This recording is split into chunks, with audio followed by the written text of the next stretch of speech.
Woo, Harry, that Aretha Franklin hit. That hit just right. It ain't my story. It is not my story by any stretch. I am not a chain of fools. I don't know any chain of fools. I'm not a fool. It's not my story. Nope, it ain't.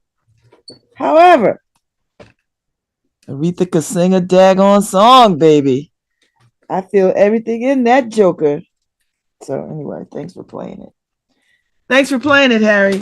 That's the second Aretha song you played today. I'm feeling it. I ain't mad about it. Sorry, I'm moving around because I dropped something on the floor, and I don't think I'll find it.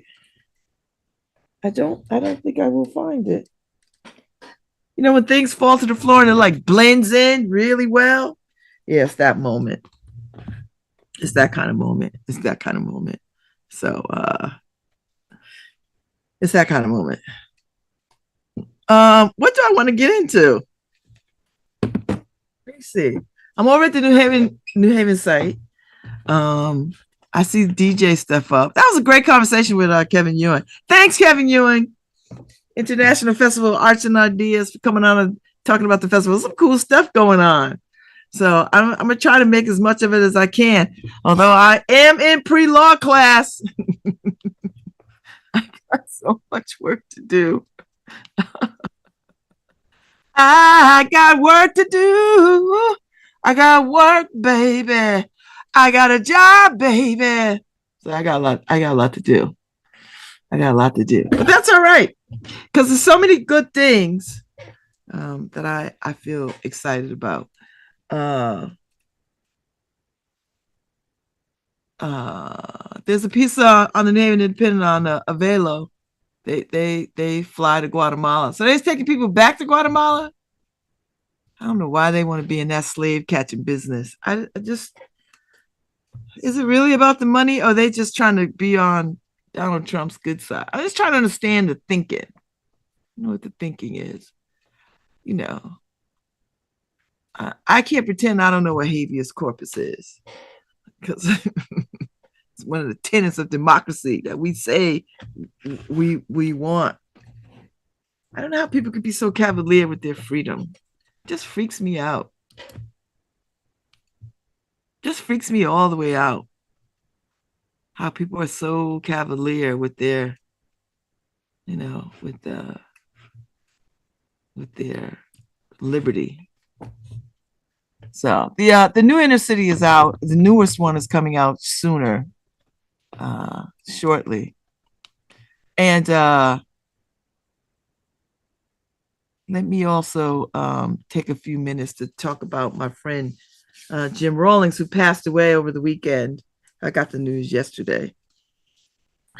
And, you know, I always tell the story how I got involved in during the AIDS epidemic. I got involved in the AIDS epidemic, you know, helping to take care and fight back because of Jim Rawlings, because I was a member of the NAACP at the time. And he spoke about, what are you going to say to your kid? And at that time, I wasn't married and didn't have any kids. But he said, what are you going to do when you look back at this moment and somebody asks you, your kids ask you, what did you do during this time? Because at that particular time, when I started working, I started as a volunteer for AIDS Project New Haven, and Jim was working for AIDS Interfaith with Miss Cofield, who is my sorority sister as well. So Miss Cofield did AIDS Interfaith, which was a church response to the AIDS epidemic, because what she was finding was churches in New Haven weren't allowing for people with AIDS to be buried, even though people grew up in churches. People, as long as people had to say their loved one didn't have AIDS, the churches would bury them. If they said they had AIDS, churches would turn their backs, because they were like, it's an abomination. It's God's will. That's what you get. And Ms. Cofield wouldn't stand on that. Neither did Jim Rawlings. And most of the people that went to AIDS Interfaith were black and brown people. And AIDS Project New Haven had a lot of black people too. We were an AIDS project. So I started an AIDS Project New Haven because I heard Jim Rawlings at an NAACP meeting talk about what will you say when they ask you, what did you do during the epidemic? I swear to God. And that next day, I went out and I started volunteering for AIDS Project New Haven in the Caring Cuisine program. I started out caring, just volunteering, delivering meals. That's all I was doing. I would do it. I think I did it like twice a week, and they used to have it. They had a kitchen. They raised some money and created a commercial kitchen over there by the church that now has on State Street, it has all the damn high-rise apartments around it. But the church is still standing there on State Street, right across from Jet Nolo. And so we started there, and I would deliver meals to people with AIDS, HIV and AIDS who couldn't get out. And sometimes I'd be the only person they saw all day. Like I'd be the only one that spoke to them. And I didn't stay long because I had to deliver these meals, and you have to deliver them hot. So I would just, check in on them, make note of what I saw, and let the director of the manager know. Those were difficult days. Those were so excruciatingly difficult days because you'd go to people's homes, and some of these landlords were so shady that people lived in deplorable conditions.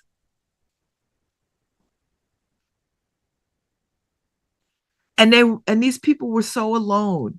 Like they were so alone, and people abandon people, like families abandoned their family members because they had HIV and AIDS. They were afraid to come outside. Some of them, they couldn't tell people. They were still trying to go to work and trying to make things normal, but they couldn't stay out. They couldn't go to the grocery store. I mean, it was just the most difficult time. So I have Jim Rawlings to thank, because when I worked at Caring, when I was a volunteer for Caring Cuisine, and I started mobilizing volunteers, they were like, well, come and be the director of volunteer services. And I came, and I that's how I started working for them. I became the director of volunteer services, coordinating people to work with this population of people, run support groups, check in on them, get them to their appointments, make sure they got meals, make sure they had toiletries, make sure, that all the things that they needed for their life, working with hospice, all these things, coordinating people to make sure that these people had what they need so they wouldn't be cowering in their apartments by themselves, afraid and alone and hungry and all of that. And I'm telling you,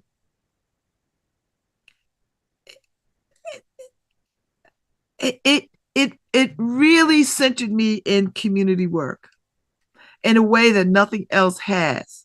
It centered me. So I love delivering meals to people, and then I love creating a volunteer system so people could volunteer. And you had to vet people, we had to background check people. I mean, it was a long process. Tried to streamline it. I started working very closely with the police department, and I was like, listen, how can we streamline this to make it faster so that people who want to volunteer, you could check them out, we could run the background checks and get it done, because this is a moment here. So I have Jim Rawlings. So I've been Jim Rawlings' friend ever since. He would call me for some of the most ridiculous of things. Can I do this? Can I do that? I was like, Jim, why do you think I what? And the last time that I talked to Jim, and he took me to lunch a couple of months ago. It was a while, yeah, it's last summer maybe. It was a while back. We went to lunch, and we went to Camacho Garage, and and I wasn't expecting him to buy me lunch, so I bought myself I was getting cocktails. He's like, I'm gonna join you. We had cocktails together. We sat, he had never been there, and we sat, we talked, we laughed, he cried about sickle cell. and trying to do that work of, bringing awareness to sickle cell at Michelle's house. And so I contracted with Markeisha to start telling his story about the sickle cell story. And Jim will tell you a story before he gets to the story. There's like 5 stories ahead of the story.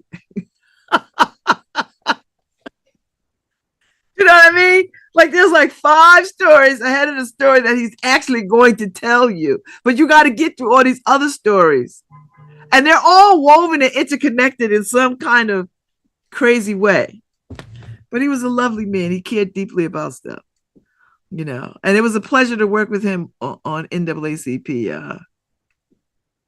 You know, uh,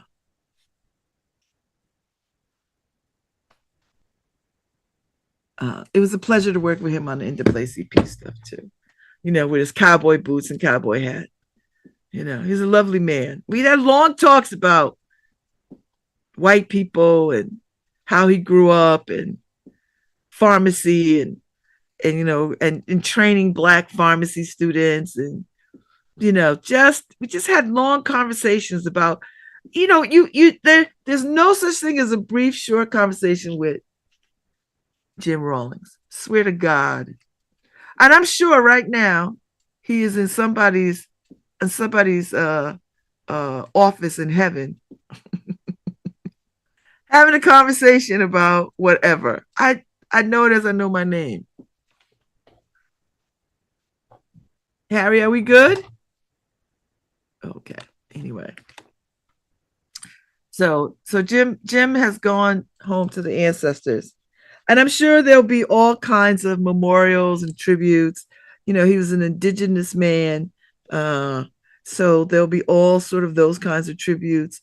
I don't know what church he went to, but I'm sure there'll be some of that. And, he was a VP over at Yale Hospital. So I'm sure there'll be some tributes over there. So there'll be a lot of opportunities for people to pay their respects and to remember a man who was very, very community deep, at a very, very visceral level.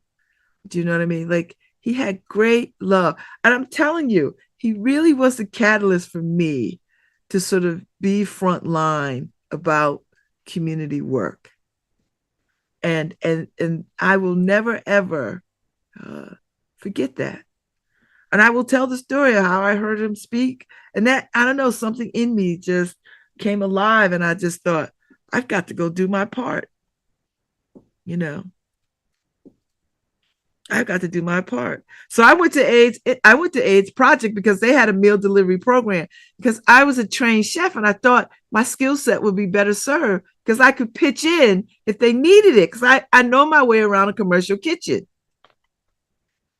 And then I would have these long conversations with Miss Cofield, about this epidemic.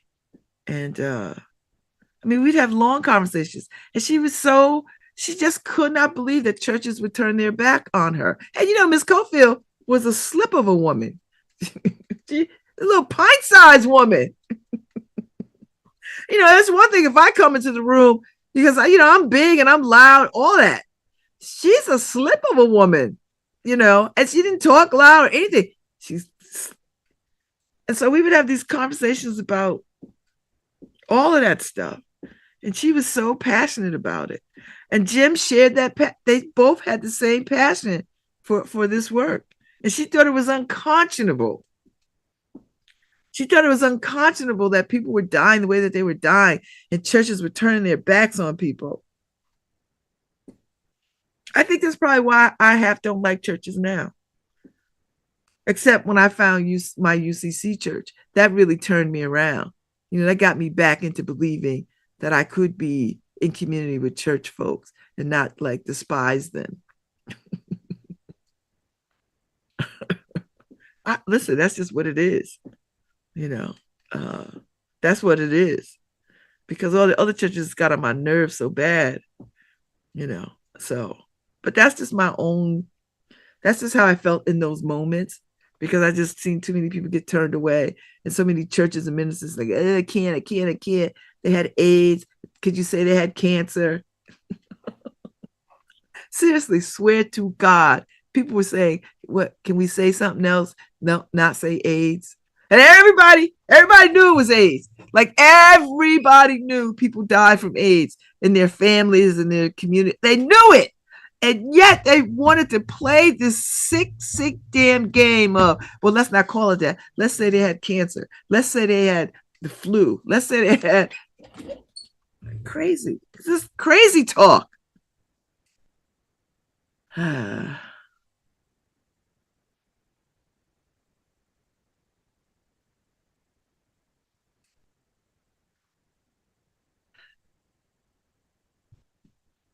Just crazy talk. So anyway,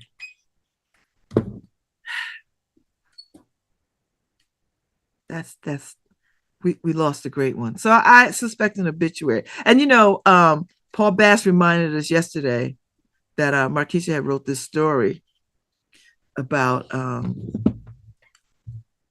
Jim Rawlings, and he sent it, and I had to remind Markeisha, I was with her the day she went to go talk to Mr. Robert, who was Mr. Eddie's brother,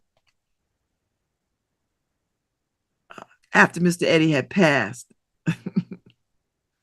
She'd forgotten that. And I just knew her just then. It was 2017. It was November 3rd, 2017. I drove her over there because I was like, oh, I know the neighborhood. I used to live across the street. I grew up with the Thorn children. I know them, And so I drove her over there. And here we are living in that space. The world is a funny place. There's sometimes you can be alive long enough to see things come to full circle. You could be alive long enough to sort of see the connection of how we are interconnected and how shared destiny is a real thing. Mr. Eddie 50 years ago lived in that house, had that barbershop, was a connector and foundational to that community in a lot of ways. In a lot of ways. And here we are coming to sort of do the same thing, except not cut hair. But to at least, take that legacy and do something with it.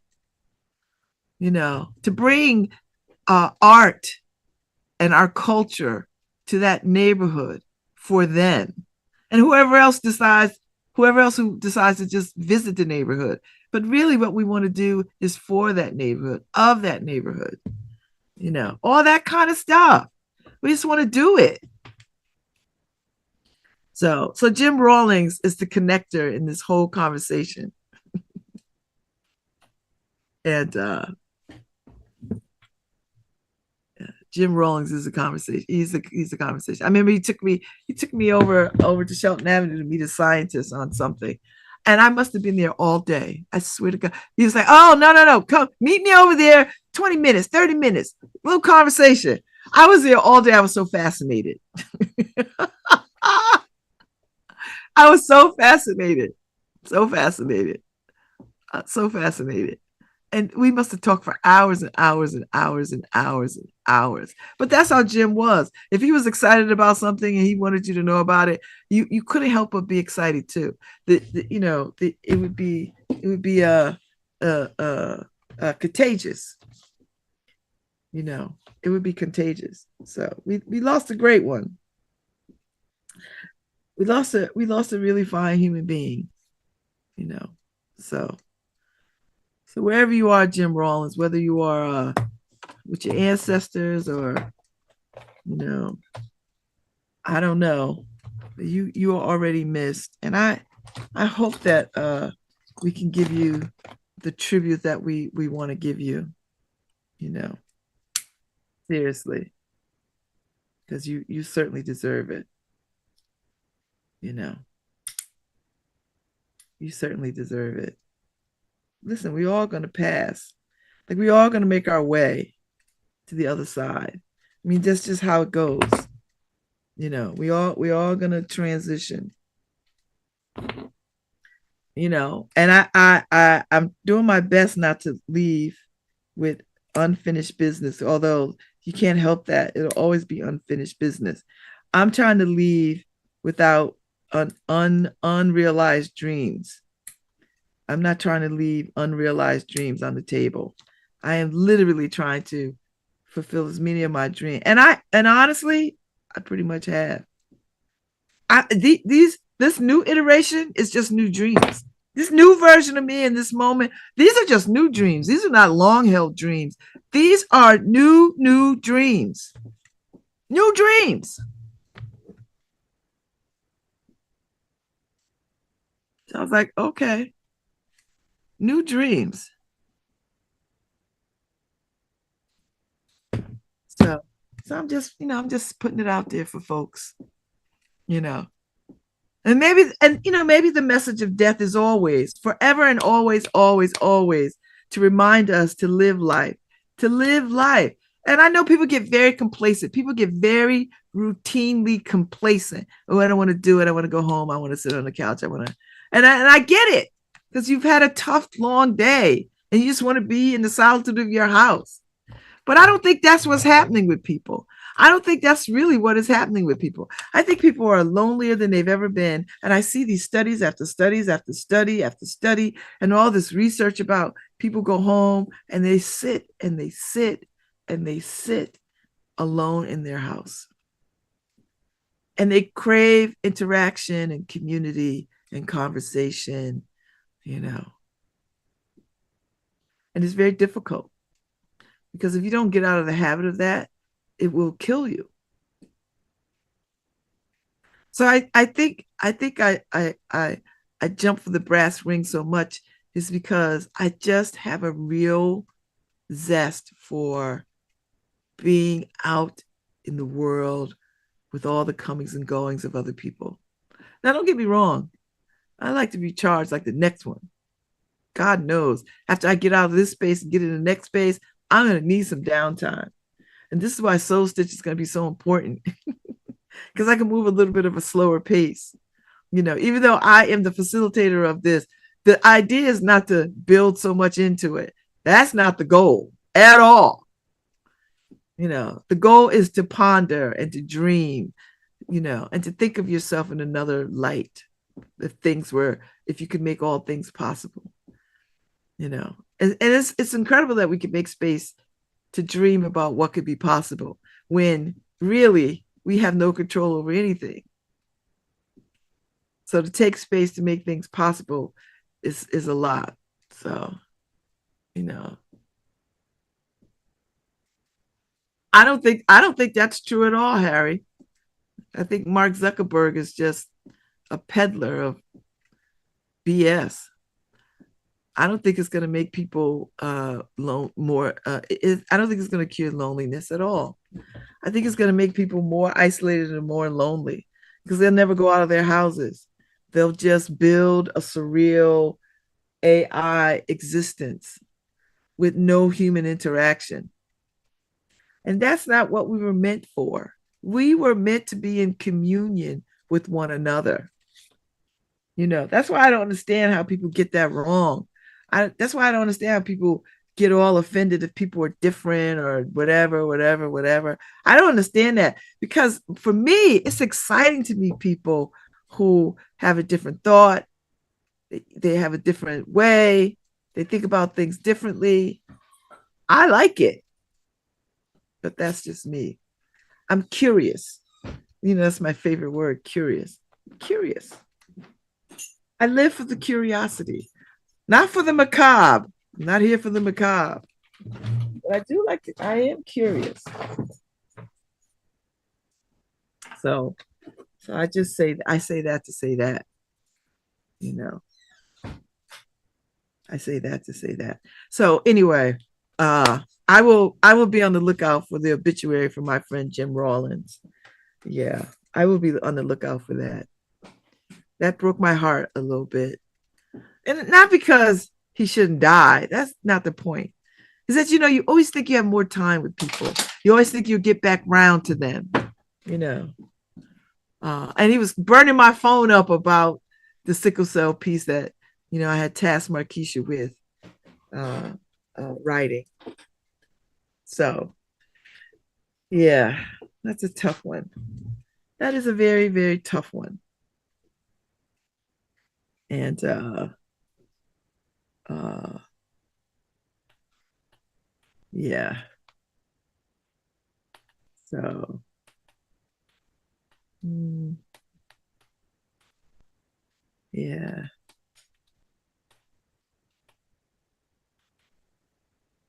yeah. So as soon as we know something, I'll let y'all know. Well, you'll know when I know. There'll be an obituary somewhere, you know. There'll be one up somewhere, hopefully, in the next couple of days. Somebody will do tribute. So anyway, that's it. That's it. I'm about to break out in a minute. I've got 50 million things I gotta do. And I gotta like change my address. I have so many things that need to happen.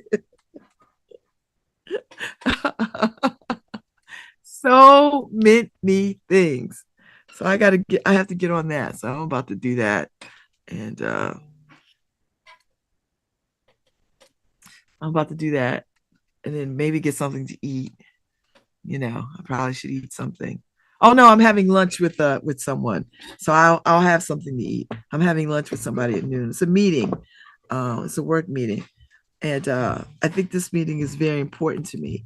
And then there's another meeting that I can't make, but I'm going to send them a message like, I cannot come to your meeting. Like, I can't. Oh, no, that one is tomorrow. I don't know when that meeting is. Oh, yeah, that's tomorrow's meeting. Okay, then I can make that one. I can make that meeting tomorrow. Then I got to pick up my friend Ron from the he's having a procedure, so I have to pick him up. And he would be mortified if he knew I was saying this on radio. So I'm gonna stop talking. Because if somebody goes to him and says, "Oh, I heard Babz, so you have it," and he's gonna call me and he's gonna be mad about it. So now I've got to like I'll take that back. So anyway, that's the way of the world. Lots to do, lots to be done, lots of calls to make, lots of changes to be done, lots and lots and lots of things. So thank you to all the folks who came by yesterday. You had good energy in the space. Thank you for the blessing, Odell. We can definitely keep you posted. And if you want to know what we are up to, you can always go to www.hausmavnproject.com. And that's where we will keep you abreast of all our shenanigans as we redefine communal living for ourselves. So anyway, that's that. That is that. And at some point by this weekend, I'm gonna narrow it down to like one place of residence. I'll live at one place, not 8 places. So that's what we're getting into, a couple of places. So that's what I'm gonna do. So anyway, go to the artsandidea.org site and start making your plan. So I'm a Miss Shelley because usually I get my plan. I get the Arts and Ideas Bible in my hand, and then we cross off the stuff that we see. Now she always sees. She saw more things than I did because she was the executive director, so she had to go to more stuff. But I was pretty close. I was pretty neck and neck with her on some stuff, neck and neck.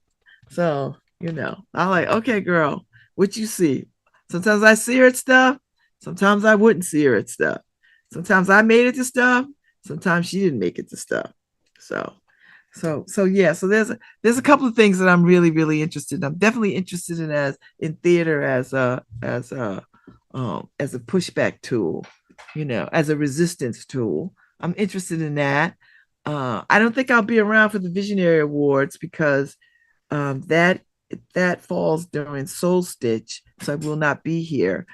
So I'll miss talking to that. I think they're trying to have her come on the show shortly because this is a small window here. Uh, this week would have to be it because after that, uh, next week would have to be it. Next week would have to be it. So hopefully we can get that squared away. I'll circle back around with them because I really would like to talk with her. You know, um, interesting this minty fresh um, circus. So, and I want to know what that is because it sounds very hip hop to me. It sounds very rap artist, minty fresh. So I know there's got to be a story, and I bet you it's a good one. So I'm looking forward to that. So yeah, so I'm ready. Arts and ideas, bring it, because God knows this country is on fire, and we need pockets of places that are joyous and safe. Because God knows these people are trying to turn America into Russia, and we cannot let them do it. We cannot let them do it. They want to starve us. They want to take away our medicine, access to health care. You know, they don't want the babies to eat at school, but they want 10 commandments. And then I love the man. They were in having their congressional conversations. Like, so you want, I think it was Texas or somewhere. You want people to have a conversation about, you want 10 commandments in the classrooms, but here we are on a Sunday working. So you just want them to have it, but you yourselves are not wanting to carry it out. Just seems ridiculous. And they know they're being ridiculous. Just one more thing that's just stupid. But anyway, I will be back tomorrow. I look forward to being here tomorrow. Y'all have a good, pleasant rest of your day. Thank you, Harry. Harry, did you go see Sinners? Tell me tomorrow. Bye.